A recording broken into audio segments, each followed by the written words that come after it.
Euh, donc bonsoir à tous. Nous allons donc voir Matthieu chapitre 2 versets 1 à 12.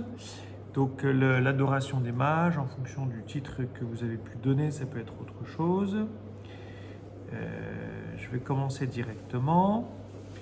Donc c'est un passage, je pense, que l'on connaît bien, en tout cas dans la tradition populaire ou dans la dévotion populaire ou autour de Noël. Il y a vraiment cette venue des mages, quoi.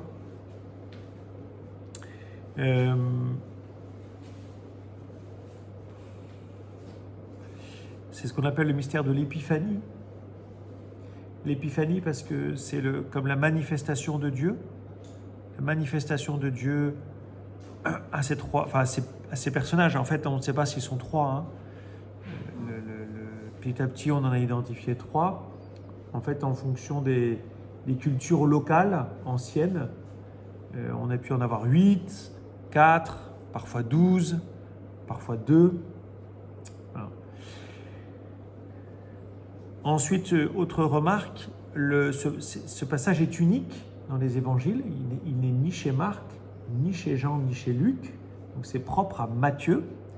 À partir du moment où c'est propre à Matthieu, ça veut dire que ça correspond au projet théologique, littéraire de Matthieu. C'est-à-dire qu'il y a quelque chose à comprendre. Il doit pouvoir, cette adoration des mages ou cette vénération des mages, cette épiphanie, en fait, dit quelque chose du projet de Matthieu. Et puis certains spécialistes, que je ne suis pas, ont repéré en arrière-fond, parfois dans un passage biblique, du Nouveau Testament, vous avez en arrière-fond un texte de l'Ancien. C'est-à-dire que c'est comme si l'auteur du Nouveau Testament s'adossait à un passage de l'Ancien Testament. Quand je dis s'adosser, il y pense, il veut peut-être le commenter, il veut peut-être, ça lui fait penser à, etc. Et certains donc ont reconnu le passage de Michée, chapitre 5, versets 1 à 3. Michée, c'est un des petits prophètes. Dans l'Ancien Testament, vous avez 12 petits prophètes, dont un qui s'appelle Michée. Un autre, par exemple, il s'appelle Osée. Un autre s'appelle Habacuc, Zacharie, Naoum, etc. etc. Et je vous lis ce passage de Michée 5, qui est repris dans la citation qui est citée dans notre texte. « Et toi, Bethléem Ephrata, le plus petit des clans de Juda, c'est de toi que sortira pour moi celui qui doit gouverner Israël. Ses origines remontent aux temps anciens, aux jours d'autrefois, mais Dieu livrera son peuple jusqu'au jour où enfantera celle qui doit enfanter, et ceux de ses frères qui resteront rejoindront les fils d'Israël. Il se dressera et il sera leur berger par la puissance du Seigneur, par la majesté du nom du Seigneur son Dieu. Ils habiteront en sécurité, car désormais il sera grand jusqu'au lointain de la terre. » Vous voyez, jusqu'au lointain de la terre, par exemple, ce sont les mages qui viennent d'Orient. Voilà. Donc je commence. Donc Jésus était né à Bethléem en Judée au temps du roi Hérode le Grand. Ça, ce verset, c'est la naissance selon Matthieu. Jésus était né à Bethléem, c'est très court, très rapide. Au temps du roi Hérode le Grand. Alors d'abord, il est né à Bethléem, ce qui confirme Saint Luc. Donc on a au moins 2 évangiles qui disent la même chose, de manière très différente. Mais au moins les 2 disent qu'il est né à Bethléem. Vous savez pourquoi il doit être né à Bethléem? Parce que le Messie doit être de la maison de David. Or, Bethléem était considérée comme la ville de David. Donc sa lignée, sa maison, sa famille, sa descendance devait habiter à Bethléem, ou en tout cas dans les environs, ou en tout cas dire venir de Bethléem. Donc c'était très important. En tout cas, c'est très important pour les auteurs du Nouveau Testament de faire naître Jésus à Bethléem. Le roi Hérode le Grand, bien connu, c'est un roi que l'on dit client de Rome, c'est une expression. Rome avait des provinces que l'Empire gouvernait lui-même, et parfois il déléguait cette gestion et cette gouvernance à un roi, qu'on appelle un roi client, un vassal. Et donc, l'ami Hérode est un roi qui a gravi plusieurs échelons, qui n'est pas né roi, ou en tout cas dont le père n'est pas né roi, il n'est pas de dynastie royale. Il était considéré un peu comme un usurpateur. En tout cas, sa famille était considérée comme usurpatrice.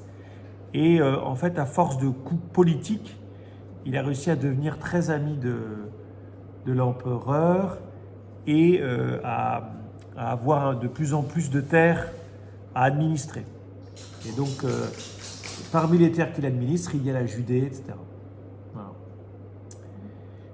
Par exemple, son fils, qui s'appellera Agrippa, Hérode Agrippa, son fils, par exemple, on retirera à son fils la gestion de la Judée. Puisque en fait, à la mort de Jésus, c'est un procurateur romain qui administre la Judée et ce n'est plus un roi. Ce sera Ponce Pilate. Voyez ? Mais à l'époque à la naissance de Jésus, il n'y a pas de procurateur romain. Il y a un roi qui administre la Judée pour Rome, qui verse un tribut à Rome. C'est un roi client. Il avait comme obligation de fournir des soldats,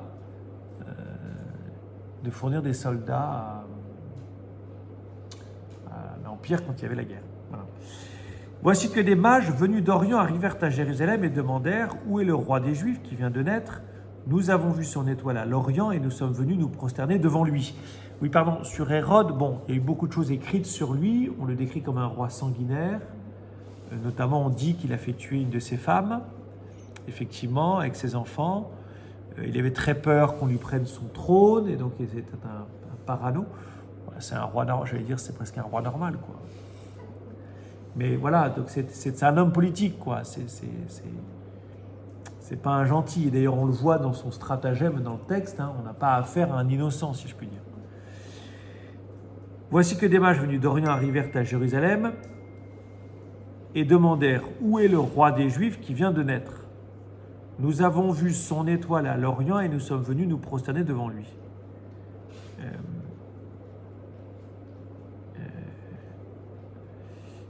Donc, des mages. Alors, le mot mage, dans la Bible, il est très peu présent. On le retrouve en Daniel chapitre 2, versets 2 et 10. Donc Daniel chapitre 2, versets 2 et 10. Daniel, vous voyez, c'est un des quatre grands, pour le coup, c'est un des quatre grands prophètes. Isaïe, Jérémie, Daniel, Ézéchiel, les quatre grands prophètes. Daniel, c'est un livre et un prophète tardif qui décrit beaucoup de choses de manière apocalyptique, c'est-à-dire en lien avec la fin des temps. Et il parle des mages. Pourquoi ? Il est à la cour du roi de Babylone. Et le roi de Babylone a des songes. Nabuchodonosor, le vainqueur de Jérusalem, a des songes. Et les mages sont censés interpréter les songes. Alors, ce ne sont pas d'abord des astrologues, c'est plus on a plus ou moins montré que ce sont surtout des savants, des philosophes. Vous voyez déjà, ces mages, c'est déjà le monde scientifique en fait, entre guillemets. C'est la recherche humaine, c'est la sagesse humaine, qui n'a pas encore rencontré le Christ, qui n'a pas encore été fécondé, si je puis dire, par l'Esprit Saint, mais ces mages, ils représentent la recherche humaine en fait, symboliquement. De cette intelligence qui cherche Dieu sans le connaître. A priori, ils viennent d'Orient. On a identifié l'Orient à la Perse. Alors, il y a une petite histoire. J'étais à Bethléem la semaine dernière. J'ai eu cette chance-là. Et alors, le guide nous racontait que les Perses, vous savez que l'armée perse a détruit tous les lieux saints de la Palestine au 7e siècle, avant les musulmans. Et les Perses auraient, de tous les lieux saints, enfin de toutes les basiliques de la Palestine, une seule a traversé les âges, celle de Bethléem. Et une des raisons pour laquelle elle n'aurait pas été détruite par les Perses, c'est que les Perses auraient reconnu des Perses sur une des mosaïques. et ces Perses, ce seraient les rois mages, enfin les mages. En fait, sur une des mosaïques qui date des premiers siècles, les rois mages, du IVe siècle, les rois mages ont été représentés avec des habits perses, parce qu'on les pensait venir de la Perse. Voilà. Et donc quand les Perses arrivent 2 siècles plus tard pour envahir et pour détruire, ils s'arrêtent parce qu'ils y reconnaissent des concitoyens. Voilà. Donc la Perse, c'est un immense royaume, hein, le royaume de Perse, très réputé pour ses scientifiques, le terme est anachronique, et pour ses chercheurs, ses philosophes, ses savants, c'est aussi ses astrologues et ses magiciens, il y avait de tout. Et voilà, et donc moi ce que j'observe, c'est que ces mages, ils représentent, ils sont un peu cette première étape du chemin de l'homme vers Dieu, l'étape de la raison, l'étape de la connaissance, l'étape de la philosophie, de l'observation de la nature, du monde, du créé, des astres. Remarquez aussi qu'ils n'arrivent pas à Bethléem directement. Ils passent par Jérusalem, et on va voir pourquoi. Mais déjà, c'est déjà un symbole, on peut entendre beaucoup d'oracles de l'Ancien Testament qui annoncent que les étrangers arrivent à Jérusalem pour adorer Dieu. Je prends Isaïe chapitre 2, qui est un des grands, qui est le début du chapitre, qui est le début du livre d'Isaïe et qui annonce déjà cette venue des peuples. Viendront des peuples nombreux, ils diront « Venez, montons à la montagne du Seigneur, à la maison du Dieu de Jacob, qui nous enseigne ses chemins et nous irons par ses sentiers. Oui, la loi sortira de Sion et de Jérusalem, la parole du Seigneur. » C'est intéressant. Et qu'est-ce qu'ils vont faire à Jérusalem? Justement, ils vont écouter la parole du Seigneur, puisque ils vont consulter la Bible, qui est la parole du Seigneur. Voilà. Autre chose aussi qui est plus triste pour les Juifs, c'est que ce qui est un peu triste pour les Juifs, c'est que ce sont des païens qui cherchent Jésus. Ce ne sont pas les Juifs. Il y a comme une espèce de contraste entre des gens qui n'ont jamais entendu parler de Dieu et qui cherchent, et des gens qui ont entendu parler du Dieu de la Bible depuis très longtemps et qui ne cherchent plus. Moi, ça me fait penser parfois à la situation spirituelle du monde. Parfois, on a plus de joie à accueillir des catéchumènes qui ont une recherche intellectuelle un peu à tâtons de Dieu, qui sont beaucoup plus curieux que des chrétiens de longue date qui sont un peu amorphes, en pensant tout savoir. Voilà. Ce n'est pas votre cas, évidemment. Vous êtes là. Je ne dis justement pas ça pour vous. En apprenant cela, le roi Hérode... Et puis l'étoile, on a dit, l'étoile, ce serait une référence au mythe de l'époque qui disait que quand un héros, un demi-dieu naissait, il y a un astre qui se levait dans le ciel. Alors, ça pourrait faire mention de ça, mais en fait, c'est surtout cette idée de la lumière de Dieu. Et là encore, on entend deux textes. Isaïe chapitre 9, le peuple qui marchait dans les ténèbres a vu se lever une grande lumière, et sur les habitants du pays de l'ombre, une lumière a resplendi. Tu as prodigué la joie, tu as fait grandir l'allégresse, ils se réjouissent devant toi, comme on se réjouit de la moisson, comme on exulte au partage du butin. Voilà, il y a la lumière et la joie. Intéressant. Ça, c'est vraiment, vous voyez, les évangélistes, et Matthieu en particulier, ont toujours des références de l'Ancien Testament derrière. Toujours. Et puis, vous avez bien sûr le texte de Nombres, livre des Nombres, chapitre 24, verset 17, ce qu'on appelle la prophétie de Balaam. Balaam, c'était un prophète païen, un prophète biblique, mais qui prophétise sur le peuple d'Israël. Il dit ceci: Balaam annonça encore ces paroles énigmatiques, oracle de Balaam, fils de Béor, oracle de l'homme au regard pénétrant, oracle de celui qui entend les paroles de Dieu, qui possède la science du Très-Haut. Il voit ce que le puissant lui fait voir, il tombe en extase et ses yeux s'ouvrent. Ce héros, je le vois, mais pas pour maintenant, je l'aperçois, mais pas de près. Un astre se lève, issu de Jacob, un sceptre se dresse, issu d'Israël. un astre se lève. Vous voyez? Donc c'est plutôt ça en fait. Les références là de l'auteur sont plus de l'Ancien Testament que des mythes et des contes païens de la culture environnante. Voilà. En apprenant cela, le roi Hérode fut bouleversé et tout Jérusalem avec lui. Il réunit tous les grands prêtres et les scribes du peuple pour leur demander où devait naître le Christ. Alors, ce qui est intéressant, c'est que les mages cherchent le roi des Juifs. Hérode pourrait dire, c'est moi. Mais en fait, il comprend que c'est pas lui qui le cherche. Parce que lui, il n'a pas d'astre qui s'est levé. Alors, ce qui est assez étonnant de la part du roi Hérode, alors il est bouleversé. En fait, il est bouleversé. Il est surtout très embêté. Mais négativement, il n'est pas émerveillé, non. Il est inquiet pour son propre pouvoir, évidemment. Et donc, il va réunir les grands prêtres et les scribes. Alors, les grands prêtres, c'est le pouvoir du temple. Ça, je pense qu'on l'a bien vu avec... comment ça s'appelle, avec Saint Luc, hein, les Sadducéens, le pouvoir du temple, c'est vraiment les ministres, c'est la haute administration du royaume. C'est des gens cultivés, formés, riches, qui ont le pouvoir, qui gèrent le temple et ses richesses. Et puis vous avez les scribes, et les scribes, c'est un peu les savants, mais c'est les savants de l'écriture. Donc, les grands prêtres, c'est le culte, et les scribes, c'est la loi.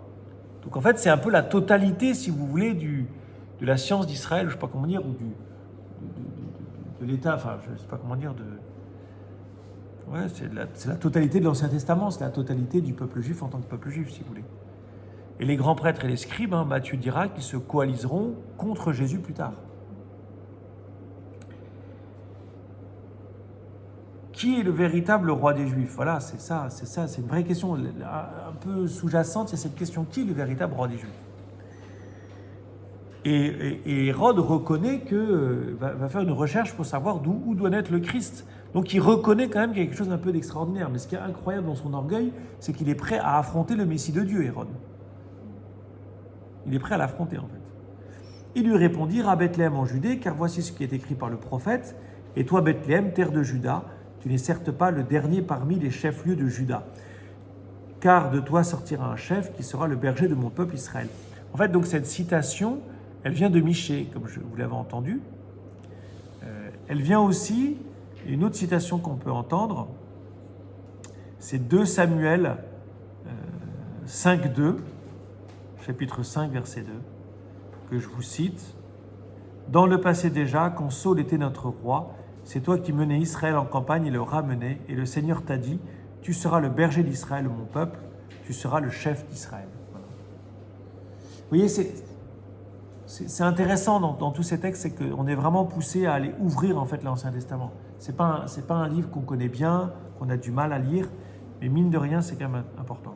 Alors Hérode convoqua les mages en secret pour leur faire préciser à quelle date l'étoile était apparue, puis il les envoya à Bethléem en leur disant « Allez vous renseigner avec précision sur l'enfant, et quand vous l'aurez trouvé, venez me l'annoncer, pour que j'aille moi aussi me prosterner devant lui. » Bon, c'est un mensonge, on saura ce qu'il fait de cette information plus tard.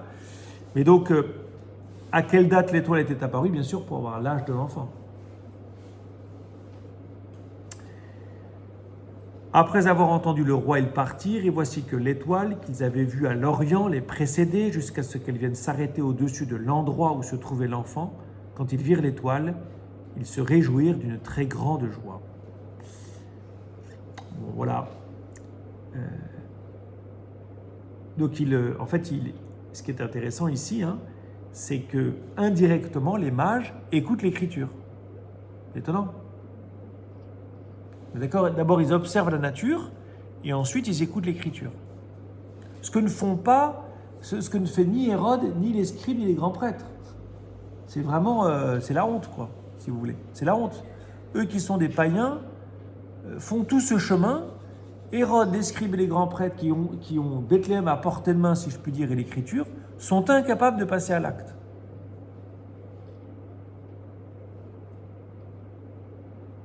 Et puis il y a la joie. Bon voilà, c'est après. Après avoir entendu le roi, ils partirent, et voici que toi qui C'est ça. Donc là, il y a la joie. Donc, alors, ce qui est... En fait, vous pouvez tout relire ce passage comme le cheminement spirituel d'une personne. D'abord, la curiosité devant la nature. Ensuite, d'être conduit jusqu'à l'écriture, de lire l'écriture, et puis d'être conduit à Jésus. Intéressant. Ils sont conduits à Jésus. Et là, ils éprouvent la joie. Donc il se passe quelque chose, un événement. Dans nos vies, il y a eu des événements. Moi, je sais que j'ai éprouvé des grandes joies à l'approche de Dieu, en m'approchant de Dieu. Où Dieu m'a donné d'éprouver une grande joie lorsque je m'approchais de lui. Je m'approche de Jésus, j'éprouve de la joie. C'est un signe de la présence de Dieu. Ils entrèrent dans la maison, ils virent l'enfant avec Marie sa mère, et tombant à ses pieds, ils se prosternèrent devant lui. Ils ouvrirent leur coffret et lui offrirent leurs présents, de l'or, de l'encens et de la myrrhe. Alors, moi, je vous fais un petit parcours là. Enfin, j'ai un petit parcours.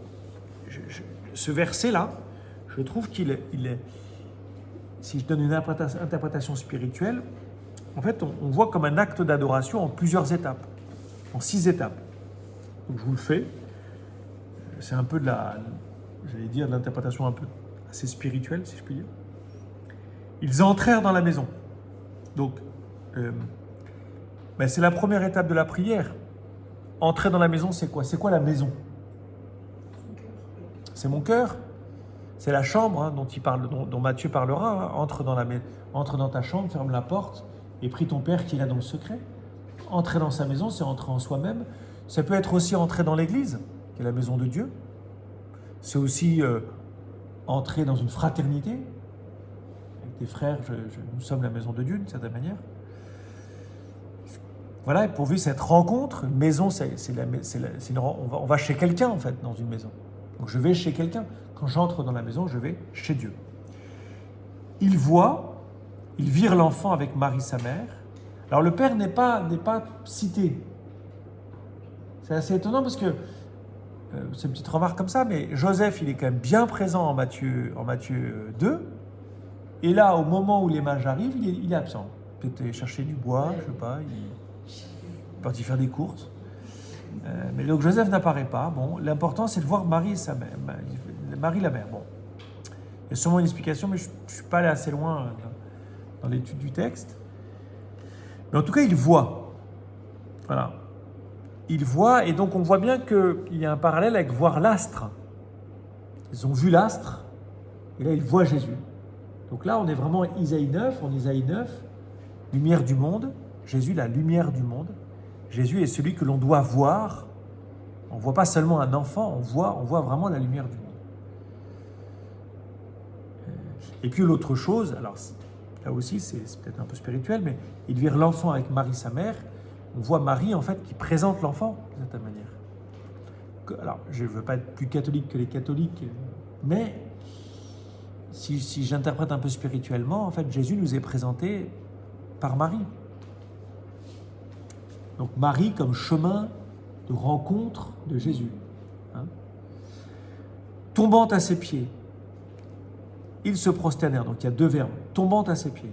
Donc tombant à ses pieds, c'est physique. Là encore, la prière, elle passe par un geste physique. À l'adoration, à la consécration à la messe, je peux me mettre à genoux. Dans ma prière, quand je prie, je peux me mettre à genoux. Et tombant à ses pieds, c'est bien sûr un acte de soumission, c'est peut-être trop négatif comme terme, mais un acte d'humilité. Je m'abaisse devant Dieu. Le second verbe, proskuneo, c'est vraiment ce verbe qui dit se prosterner, là pour le coup, qui dit vraiment l'adoration, si vous voulez. Tombant à ses pieds, c'est l'acte physique. Se prosterner ou adorer, c'est l'acte intérieur, l'acte spirituel.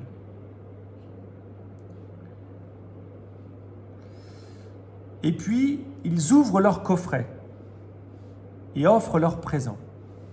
Offrir. Voilà. Mais déjà, ouvrir le coffret.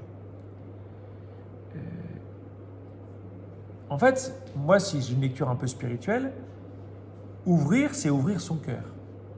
Or, notre cœur, il est bien souvent fermé. Hein, j'arrive à la messe le matin, je me suis engueulé avec mon conjoint, ma voiture n'a pas démarré, quelqu'un ne m'a pas dit bonjour, ne m'a pas souri, et j'arrive avec un cœur fermé. Voilà. Donc, dans l'acte spirituel de l'adoration, il y a d'entrer dans la maison, de voir Jésus, de tomber à ses pieds, de se prosterner et d'ouvrir son cœur. On ouvre aussi sa bouche pour chanter. Et parfois, l'intelligence et le cœur, eux, restent fermés et inaccessibles à Dieu. Hein, Jésus se plaint de cela, hein, en Marc 7, en citant le prophète Isaïe, il dit « Ce peuple m'honore des lèvres, mais leur cœur est loin de moi. » Donc je peux passer une messe à chanter, une louange à chanter, mais avoir un cœur fermé. Voilà, ouvrir son coffret, ouvrir son cœur. Et puis bien sûr, il y a l'offrande, et lui offrir les présents. Donc c'est le point culminant et le but de l'adoration. Ma présence devant Dieu, c'est de m'offrir moi-même. Hein. Je pense que ça, vous l'avez compris. Voilà, c'est l'offrande de moi-même, l'acte d'offrande, c'est la réponse. C'est ma réponse à la présence de Dieu dans ma vie. Voilà, me voici livré. Alors, tout ça, peut-être que je vais peut-être un peu loin, mais on peut voir dans ce cheminement des mages comme les deux grandes parties de l'Eucharistie. Ils vont à Jérusalem pour écouter la parole de Dieu, ce que nous faisons nous dans la liturgie pénitentielle, et puis ensuite, ils ont cette adoration et cette offrande d'eux-mêmes. Et ça, c'est vraiment la consécration et la communion. Vous voyez ? Alors sur les trois dons, l'or, l'encens et la myrrhe, l'or c'est la richesse, je donne de ma richesse. Alors on peut voir la première tentation, les pains. C'est aussi reconnaître en Jésus le roi, celui qui a de l'or, celui qui vit dans un bâtiment en or, si je puis dire, celui qui est riche, c'est le roi. Donc je reconnais la royauté de Jésus. L'encens, c'est la divinité. L'encens, c'est la prière. Ça, c'est la tentation parce que c'est la deuxième en Matthieu ou la troisième, je ne sais jamais. C'est tu adoreras ton Dieu. Et puis la myrrhe, c'est la mort. C'est la mort et c'est l'humilité et c'est la pauvreté, j'allais dire, enfin, comment dire, c'est la chasteté, c'est mourir, alors peut-être que là aussi c'est un peu tiré par les cheveux, mais c'est la troisième tentation. Vous savez, tous les royaumes de la terre, je te donnerai tous les royaumes de la terre si tu te prosternes devant moi. Donc c'est renoncer à la toute-puissance. La myrrhe, c'est la mort à soi-même, c'est la mort à la puissance, c'est la mort à la toute-puissance. Donc l'or, le roi, l'encens, la divinité, la myrrhe, la mort. Puisque la myrrhe servait à embaumer les corps, puisque ça sentait très fort. Voilà, tout ça en fait montre que pour Matthieu, Jésus est ce roi messianique annoncé. Hein, puisque l'or, l'encens et la myrrhe, c'est quoi ? Ce sont des biens extrêmement précieux qui viennent de l'Orient, qui viennent transportés par les caravanes. Et si vous prenez, alors là aussi il faut avoir un peu de référence dans l'Ancien Testament, mais il y a une personne qui est venue voir Salomon, le roi d'Israël, c'est la reine de Saba, et le texte dit qu'elle arrive avec des richesses incommensurables, et des aromates, etc., etc. Donc on voit que ça reprend ça. Ces mages, c'est un peu la reine de Saba qui vient voir Salomon. Jésus, c'est le nouveau roi Salomon. Voilà. Et donc ils accomplissent, en tout cas pour Matthieu, les mages accomplissent cette prophétie d'Isaïe 60. En grand nombre des chameaux t'envahiront, de jeunes chameaux de Madian et d'Épha, tous les gens de Saba viendront, apportant l'or et l'encens. Ils annonceront les exploits du Seigneur. C'est pour ça que l'Église a toujours reconnu dans l'adoration des mages, en fait, l'adoration de toutes les nations de la terre. Vous voyez ? Derrière, il y a l'évangélisation du monde, si vous voulez. Derrière, il y a l'universalisation du message d'Israël à toutes les nations. Il représente toutes les nations, donc non juives, qui viennent adorer le Seigneur. Et Jésus est ce roi messianique qui vient pour transformer la terre, qui vient pour être adoré par tous. Et nous sommes, nous, qui ne sommes pas juifs, mais nous sommes de ces mages qui viennent adorer Jésus. Parce que bien souvent, on est venu, peut-être que certains d'entre nous sont venus, Marc qui est catéchumène par exemple, mais nous sommes venus par autre chose que directement la Bible, si je puis dire, que par autre chose qu'une culture religieuse. Moi, je suis venu par une culture religieuse, mais il y a d'autres gens qui ne sont pas venus du tout par une culture religieuse, qui sont venus en cherchant. Mais ces mages, c'est un peu ça. C'est un peu la recherche de l'intelligence et du cœur humain qui cherchent Dieu, en fait. Des hommes de bonne volonté qui cherchent Dieu et qui s'approchent, qui sont guidés par les chrétiens. Il y a un témoignage de l'Écriture. Ils font la découverte du Dieu de l'Alliance et puis ensuite, ils font la découverte du Christ. C'est symbolique, évidemment. Voilà.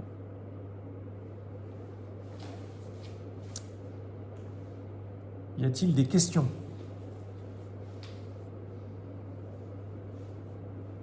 Alors après, dernier verset. Avertis en songe de ne pas retourner chez Hérode, ils regagnèrent leur pays par un autre chemin. Ce sont des magos, des mages, ils savent interpréter les songes, ils reçoivent un songe, l'interprètent correctement et repartent par un autre chemin. Mais repartir par un chemin, symboliquement, c'est aussi, ils ont vécu une expérience, ils ont été transformés. Donc, c'est comme quand on va à un pèlerinage, on revient différent, même en voyage en fait en général, mais en particulier les pèlerinages, on rentre différent de ce que nous étions au départ. C'est ce qui se passe. Humainement, spirituellement, ils sont différents. Ils reviennent par un autre chemin. Y a-t-il des questions ?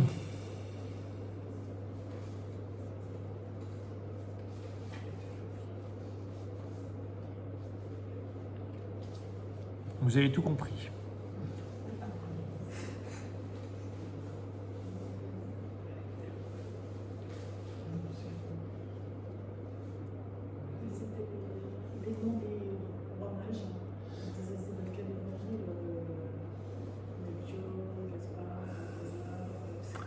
Quels sont les prénoms des rois mages ? D'ailleurs, ils ne sont pas dit qu'ils sont...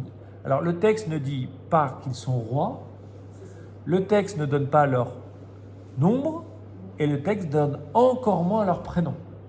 Donc, vous pouvez les appeler Kevin, Jean-Claude ou Maurice.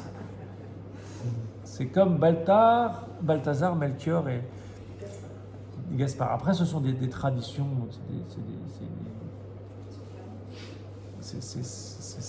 je crois que les prénoms, j'ai lu un commentaire qui disait que ça arrive au XIIe ou au XIIIe siècle, la première mention des prénoms. C'est plutôt tardif. Donc, autant vous dire historiquement, on ne connaît pas leurs prénoms.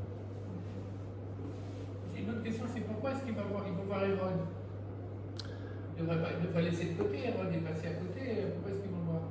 Mais parce que, alors, pourquoi vont-ils voir Hérode ? Mais en fait, ils vont voir Hérode parce que, assez naturellement, ils sont conduits à la capitale du pays où réside le roi. Ils cherchent un roi. Donc ils vont chercher le roi dans un palais. Et l'étoile ne les guide pas tout de suite vers Bethléem. L'étoile les fait passer par Jérusalem. Et je pense que assez naturellement, ils cherchent un roi dans un palais. C'est aussi... Si, parce qu'ils arrivent à Jérusalem et ils posent la question, où est le roi des Juifs ? Donc en fait, ils interpellent tout le monde en fait. C'est comme s'ils se baladaient dans la rue, vous savez pas où est le roi des Juifs ? Exactement. Mais Hérode, en entendant cela, dit, il y a un problème. Mais donc je pense que c'est un peu une recherche, ils cherchent un roi, donc ce roi il est nécessairement dans un palais, et en fait non. Donc ce roi n'est pas un vrai roi. On n'est pas un roi humain.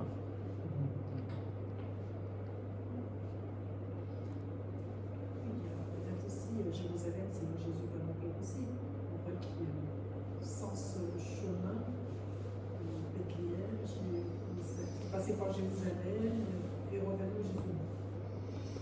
Oui, sauf C'est que... la naissance. Oui, alors, je pense que chez Luc, ça aurait du sens, parce que chez Luc, la montée à Jérusalem est très importante.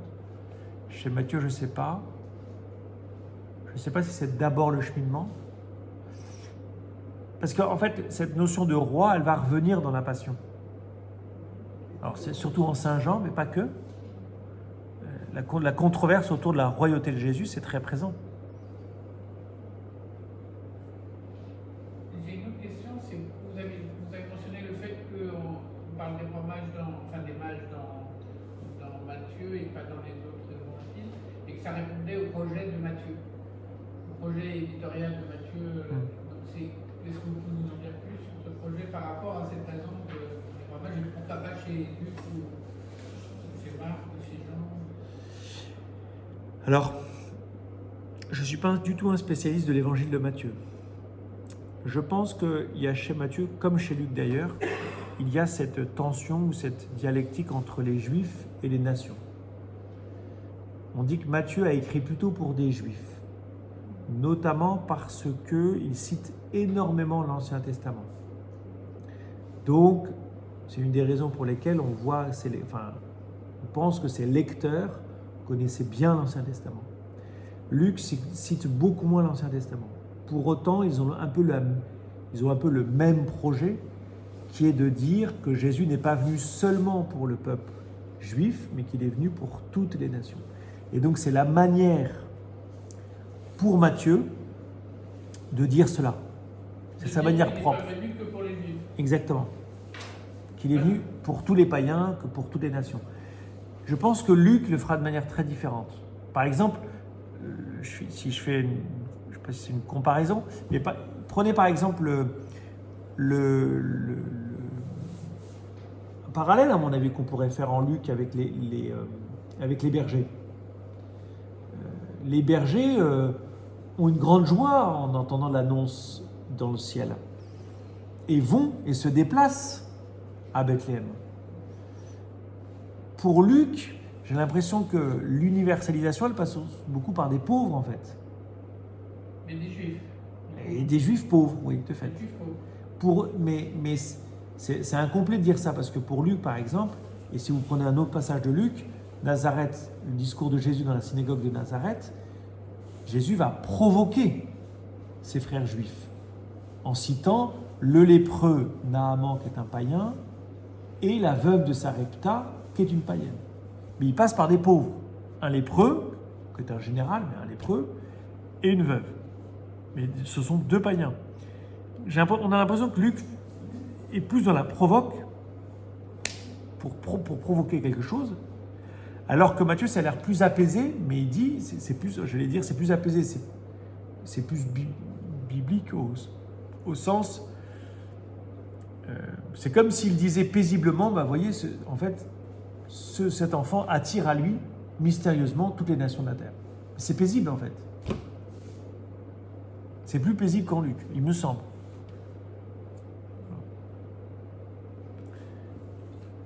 On va arrêter là ?